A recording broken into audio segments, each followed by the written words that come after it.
และวันนี้เป็นวันสำคัญของประเทศชาติบ้านเมืองเป็นวันจักรีวงศ์เป็นวันจักรีคำว่าวันจักรีก็เป็นวันเริ่มปฐมกษัตริย์ของชาติไทยโดยพระพุทธยอดฟ้าจุฬาโลกองค์ประถมพระบรมกษัตริย์ได้ย้ายกรุงธนบุรีมาสร้างเป็นกรุงรัตนโกสินทร์ได้เป็นปฐมองค์กษัตริย์ปกครองบ้านปกครองเมืองเป็นวันจักรีเป็นวันเริ่มต้นของราชวงศ์จักรีอนุสาวรีย์ของพระพุทธยอดฟ้าจุฬาโลกอยู่ที่เชิงสะพานพุทธระหว่างกรุงเทพธนบุรีวันนี้พระบาทสมเด็จพระเจ้าอยู่หัวพระบรมราชินีและก็ตลอดถึงพระบรมสานุวงศ์ตลอดถึงข้าราชการพ่อค้าประชาชนก็จะได้ไปวางพวงมาลาถวายสักการะแต่อนุสาวรีย์สมเด็จพระพุทธยอดฟ้าจุฬาโลกและสำหรับญาติโยมที่จะเข้าไปนมัสการที่วัดพระแก้ววัดพระแก้วหลังจากที่ไหว้วัดพระแก้วเรียบร้อยแล้วเพิ่งก็จะเปิดอาคารราชบิดรซึ่งเป็นพระบรมปฐมกษัตริย์หลายองค์อยู่ที่หั่นอาคารพระราชบิดรเนาะมีกษัตริย์หลายองค์มาถึงองค์ที่หนึ่งตั้งแต่กรุงรัตนโกสินทร์มาถึงองค์รัชกาลที่9ญาติโยมนะก็ไปอยู่ปุ้นก็คงจะได้ไปไหว้ไปสักการะบูชาบ้านเมืองเฮานี่ปกครองโดยระบอบสมบูรณาญาสิทธิราชย์ก่อนปกครองโดยระบอบกษัตริย์และก็สมัยรัชกาลที่7เปิ้นก็พระราชทานอำนาจคือพี่น้องประชาชนได้มีอำนาจปกครองโดยระบอบประชาธิปไตยในสมัยปีพุทธศักราช2475กษัตริย์ก็อยู่ในการปกครองหรือว่ามีพระมหากษัตริย์เป็นประมุขของประเทศการปกครองของประเทศเป็นระบอบประชาธิปไตยมีการเลือกตั้งกันเป็นตัวแทนของพี่น้องศรัทธาประชาชนเรียกว่าผู้แทนราษฎรไปทำหน้าที่เป็นปากเป็นเสียงในสภาในรัฐสภาแล้วก็ส่วนท้องถิ่นเฮาก็มีการปกครองในระบอบประชาธิปไตยมีการเลือกตั้งนายกองค์การบริหารส่วนตำบลนายกเทศมนตรีเทศบาลสมาชิกเทศบาลสมาชิกสอปต.และก็เลือกตั้งกำนันผู้ใหญ่บ้านการเลือกตั้งเนี่ยก็หมายความว่าพี่น้องศรัทธาประชาชนมีสิทธิ์มีเสียงออกปากว่าจะเลือกไผเป็นผู้นำในชุมชนถ้าเราเลือกเป็นผู้นำในชุมชนคนที่ไปถูกเลือกตั้งก็ไปทำงานเป็นหูเป็นตาแตนตีนแตนมือพี่น้องประชาชนถ้าเลือกไปแล้วบัญญัติการยะงานอะเลยอะเตยแล้วก็ทำเป็นมีอำนาจบาดใหญ่นี่อย่าไปเลือกญาติโยมเลือกไปแล้วจะไปเลือกนะอย่าไปเลือกเข้าไปเสี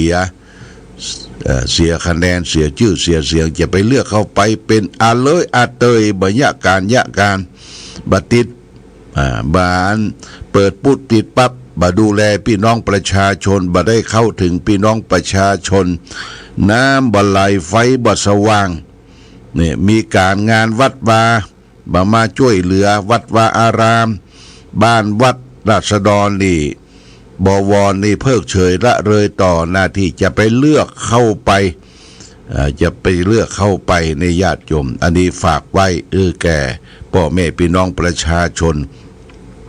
ถ้าเปิ้นมาจ้างเอาไปลงคะแนนนี่เอาเตอะสตางค์ แต่เขาจะเลือกไผ่นั้นมาอยู่ที่คูหาเขาจะกาไผ่ก็แล้วแต่เพิ่นเอาสตางค์มาฮื้อนะเอาแล้วก็การเลือกนั้นเป็นสิทธิ์เป็นหน้าที่ของเราและท่านทั้งหลายบ่ต้องไปเปิ้นเอาสตางค์ฮื้อกาคนนั้นคนนี้เอาติ๊กญาติโยมนะอันนี้ฝากไว้วันนี้เป็นวันจักรีวงศ์วันที่6วันที่6เป็นวันปฐมบรมกษัตริย์ของชาติไทยพระพุทธยอดฟ้าจุฬาโลกหลังจากได้ทำศึกตากตำทำงานร่วมกับพระเจ้าตากสินเมืองกรุงธนบุรีแต่ว่าพระเจ้าตากสินนั้นหลังจากที่ได้กอบกู้เอกราชชาติไทยที่กรุงศรีอยุธยาจนได้ชนะข้าศึกพม่าขับไล่พม่าออกไปแต่ว่ากรุงศรีอยุธยานั้นถูกเผานะญาติโยมถูกเผาถูกทำลายถูกทุบทิ้งบ่สามารถที่จะตั้งเป็นกรุงขึ้นมาใหม่ได้ก็พากันอพยพมาสร้างกรุงใหม่เรียกว่ากรุง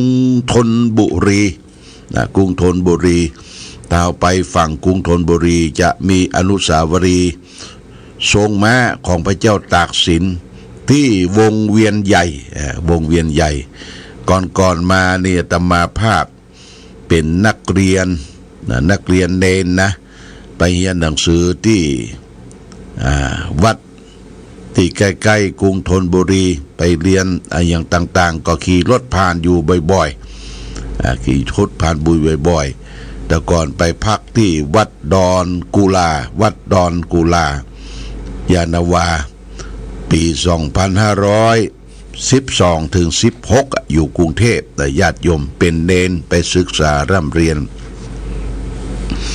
ก็ไปเรียนภาษาอังกฤษเรียนอย่างที่วัดใหญ่ข้างวงเวียนใหญ่วัดใหญ่ก็ไปเรียนอย่างต่างๆก็ขี่รถการขี่รถในกรุงเทพแต่ก่อนนี้ญาติโยมเปิ้นจะสงวนสิทธิ์ตุเจ้าพระสงฆ์ได้นั่งเบาะท้ายเนี่ยสงวนสิทธิ์พระภิกษุสงฆ์สามเณรแล้วก็คนเฒ่าคนแก่แม่มารถ้าตุเจ้าขึ้นไปรถนะเขาก็จะลุกขึ้นนั่งตั้งเบาะท้ายเบาะยาวถ้ารถมันเต็มเนี่ยรอกันใดก็บ่ว่างสามเณรตุเจ้าพระสงฆ์ก็สวมจิตวิญญาณหลวงตา สวมจิตวิญญาณหลวงตานี่บ่ฮู้เปิ้นบวชแก่เนี่ยเปิ้นบ่ฮู้ว่าไผเป็นไผขึ้นรถเต็มจะได้ก็ขึ้นรถแต่เขาก็ลุกจะได้ไปโรงเรียนตามเวลานี่อยู่ที่วัดดอนหลังจากนั้นก็ไปมาเรียนที่วัดสะพานสูงก็อยู่ที่ปากน้ำก็ต้องเดินทางผ่านจากวัดดอนแล้วก็เดินทางผ่านป่าช้าวัดดอนญาติโยมมาทะลุที่ป้ายรถ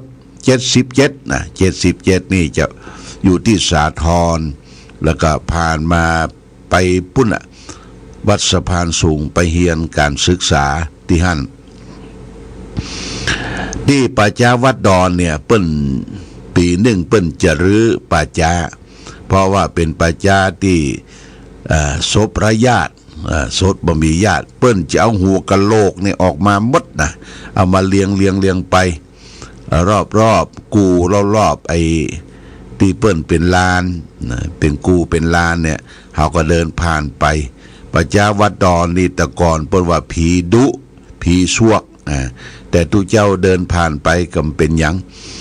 การที่เดินผ่านไปก็แผ่เมตตาแก่ผีทั้งหลายเนี่ยไปทะลุกับต้นทางของรถเบอร์สาย77แล้วก็เดินทางไปที่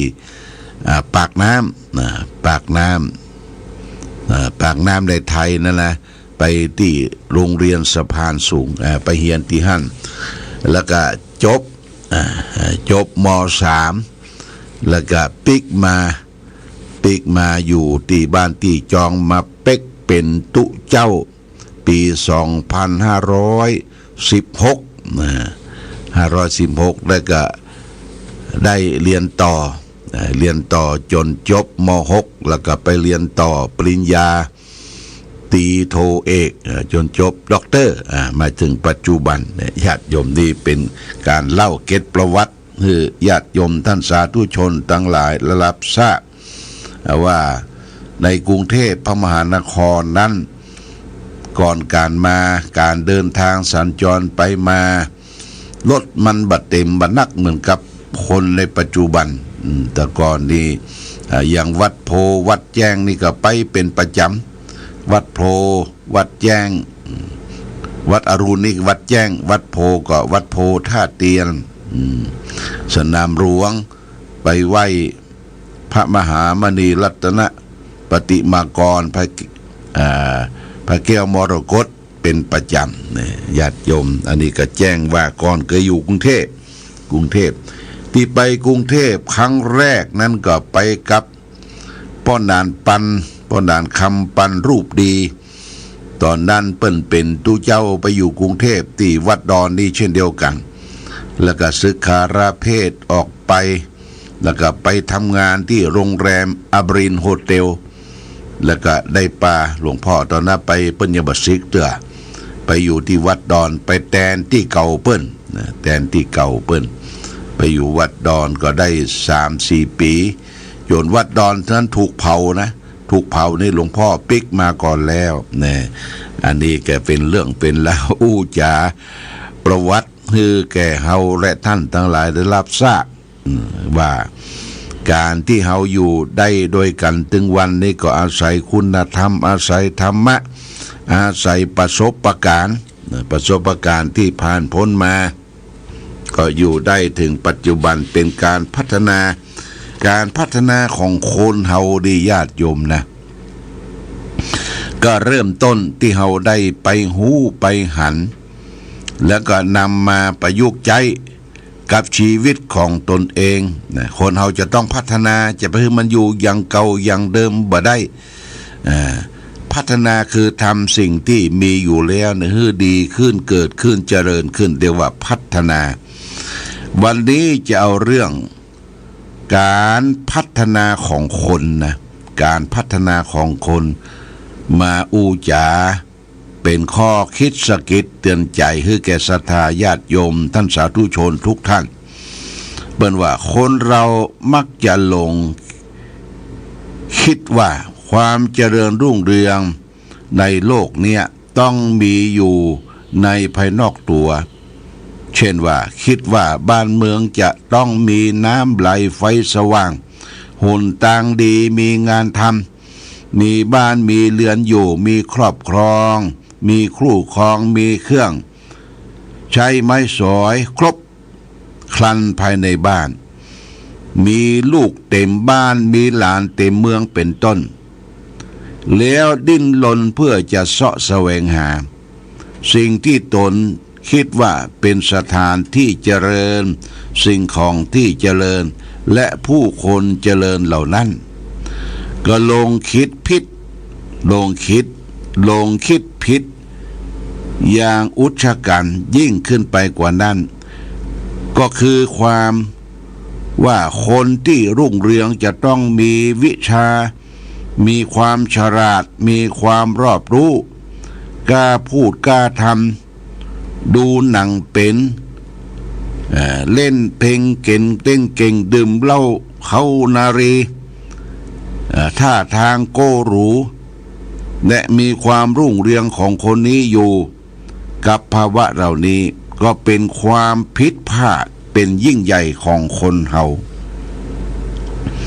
เพราะศูนย์กลางที่รองรับความเจริญในโลกนี้มีอยู่ที่ตัวของเฮาเองและในตัวนี้มีศูนย์กลางที่รองรับความรุ่งเรืองอยู่ที่จิตอยู่ที่ใจถ้าศูนย์กลางอันนี้มีความร้าวสลายมีความกักขระหยาบคายได้มีความสกปรกโสมม มีความมืดปกคลุมอยู่เสียแล้วความรุ่งเรืองภายนอกก็สิ้นความหมายความสุขอันจะพึงได้รับจากสิ่งเหล่านั้นก็พังทลายไปหมดฉะนั้นมีบท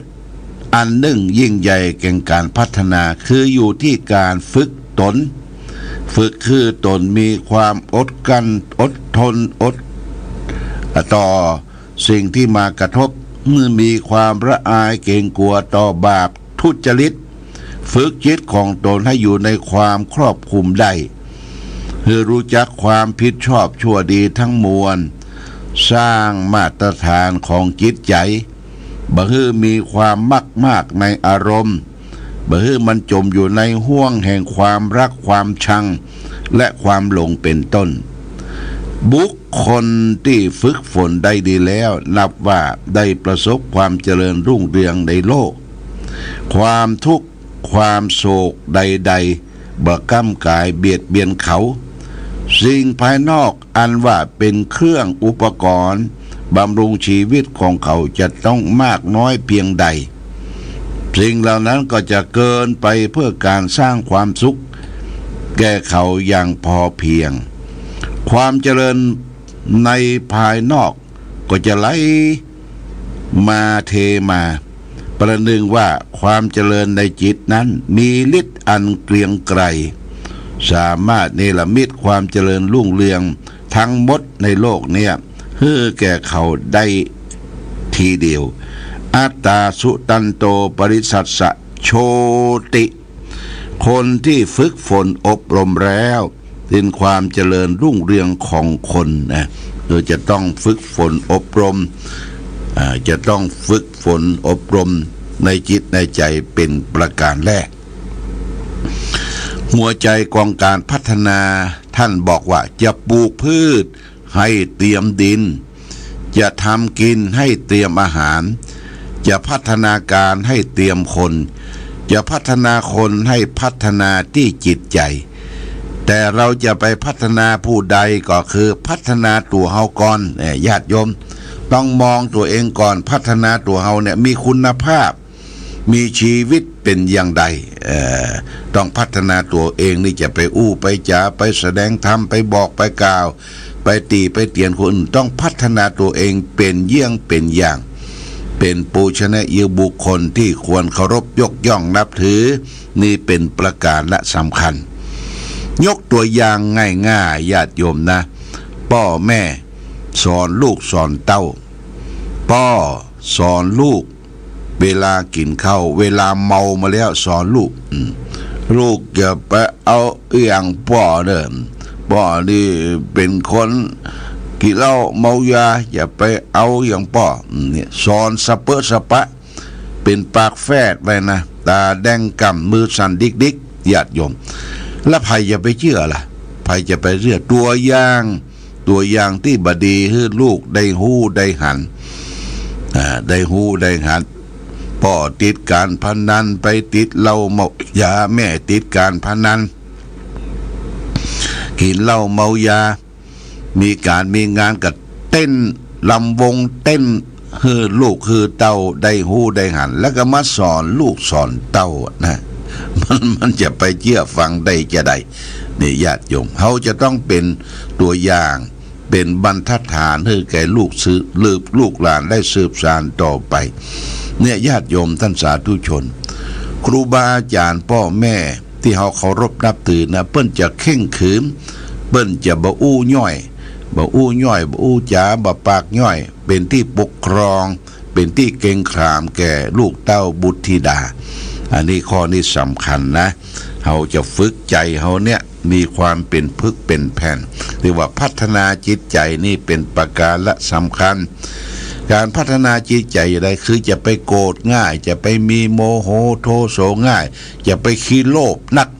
จะไปเกลียดจะไปจังคนอื่นจะไปบุ้ยปากใส่คนนั้นคนนี้ญาติโยมคือทำตนเป็นคนดีนะทำตนเป็นคนดีช่วยเหลือตัวเองสังคมครอบครัวคือมีความสุขบางคนนี่ด่าลูกด่าเต้านะด่าลูกด่าเต้าเป็นพลังด่าเสอะด่าง่าวนะ ว่าเสอะง่าวอ่ะการที่เขาไปด่าลูกด่าเต้าด่าลูกศิษย์ลูกหาว่าบัฉลาดโง่เขาเนี่ยมันเป็นน้ำเชื้อลูกมันเป็นน้ำเชื้อของเฮาหมดอ่ะมันก็ด่าตัวเองเฮาฝึกฝนเขาบดีเนี่ยญาติโยมอันนี้ฝากไว้เป็นหลักคิดคือแก่ญาติโยมท่านสาธุชน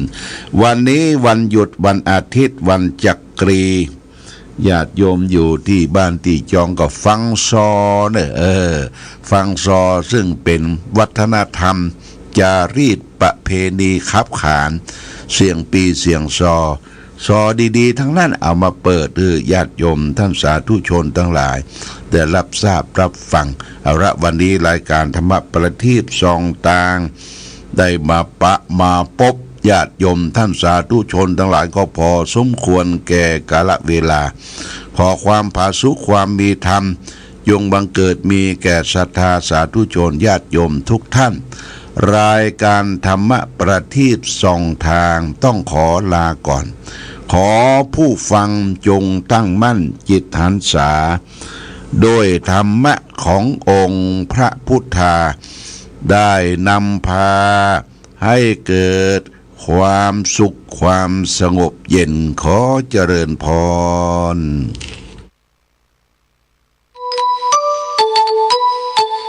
Thank you.